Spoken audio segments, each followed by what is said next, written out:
Let's be real. If you're a dog owner, you know this scene all too well. You walk in the door, and there it is. A shredded pillow, a toppled trash can, something. And over in the corner, there's your dog giving you that look.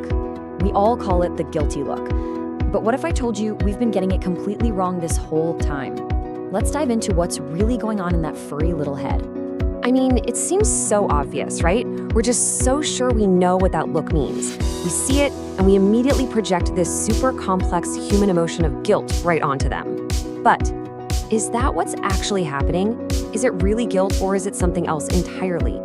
Ah, yes, the infamous guilty look. It's practically chapter 1 in the dog owner's handbook.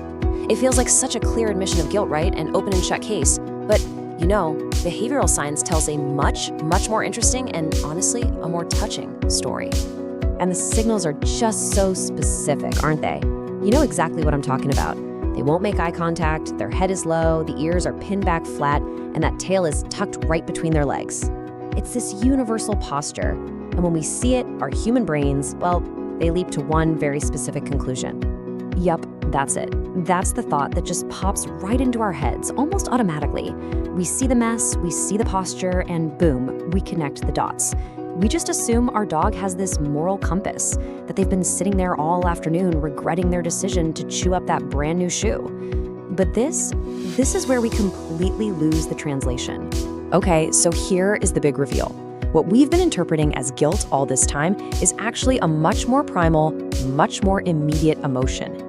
It's fear, plain and simple. Your dog isn't thinking about what they did an hour ago. They are reacting to you right here, right now. And this right here is the great misinterpretation. We think they're saying, "Oh man, I'm so sorry I did that."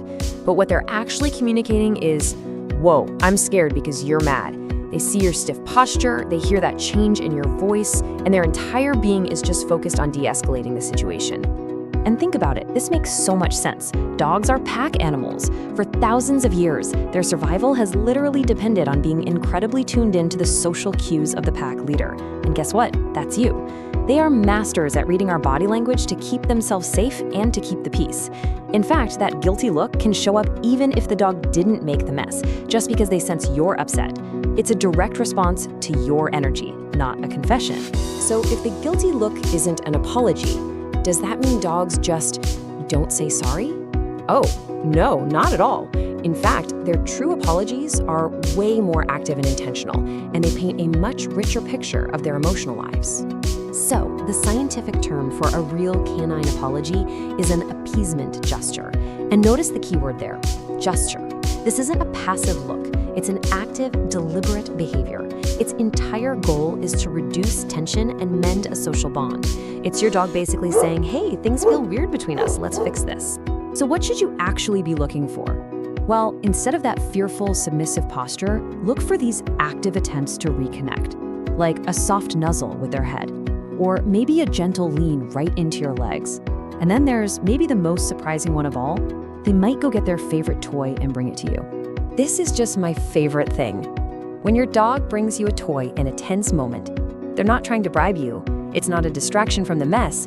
They are using a powerful tool of connection. They're trying to shift the whole emotional energy of the room away from conflict and towards something positive that you both enjoy, play. It's a beautiful invitation to reconnect. So why does getting this translation right matter so much? Because it fundamentally changes how we respond. It forces us to choose. Do we react with discipline for something that happened in the past? Or do we react with empathy for the fear they're feeling in the present?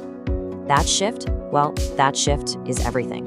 Seriously, once you understand that the guilty look is fear, it changes everything.